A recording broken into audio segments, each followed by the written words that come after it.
બરાબર બરાબર.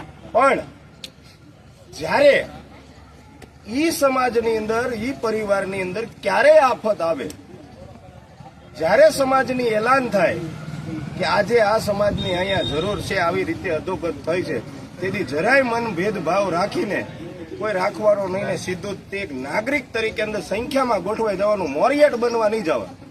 બરાબર. મોરિયટ જો તમે હોત તો આની જરૂરત જ ન પડે. એટલે જેને જેને મોરિયટ બનવું છે એને પણ ભલે બને, બુદ્ધિશાળી હોય તો બનો તું તારે.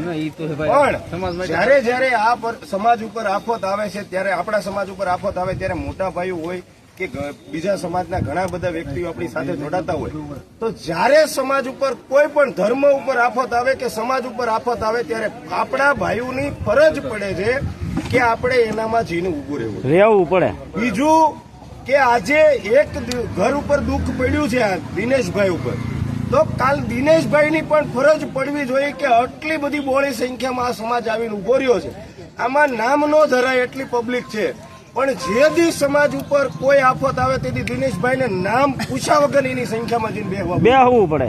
શું કામ કે આ એનીમાં 15 દિનનું હાથગણું છે. બરોબર. આ 15 દિવસ સમાજે એનામાં હાથગણું કર્યું.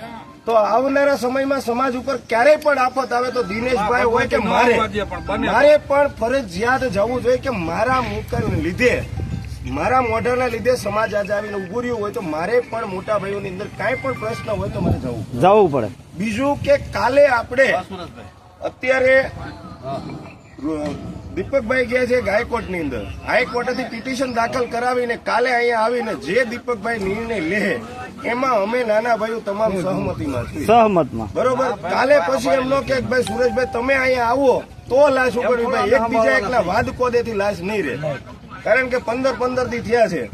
હવે તો અમે કેવી છે કે ભાઈ બેનને હળવો અમારું ઉતારે, જે થતું છે કોર્ટમાં આપણે પિટિશન દાખલ થઈ તો વાહન ડગલેથી ડગલું ચાલશે, પણ લાશ હેડવો સમય પછી કેટલો હોય, આજે અડધો મહિનો.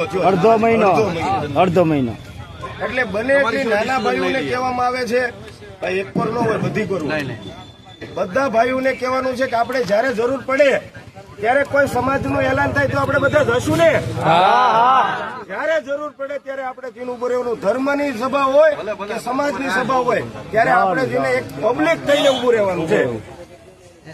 કાલે દીપકભાઈ હાઈકોર્ટ માંથી આવે એટલે 11 વાગે જે ડિસિઝન લે એમાં અમારે સહમતિ છે.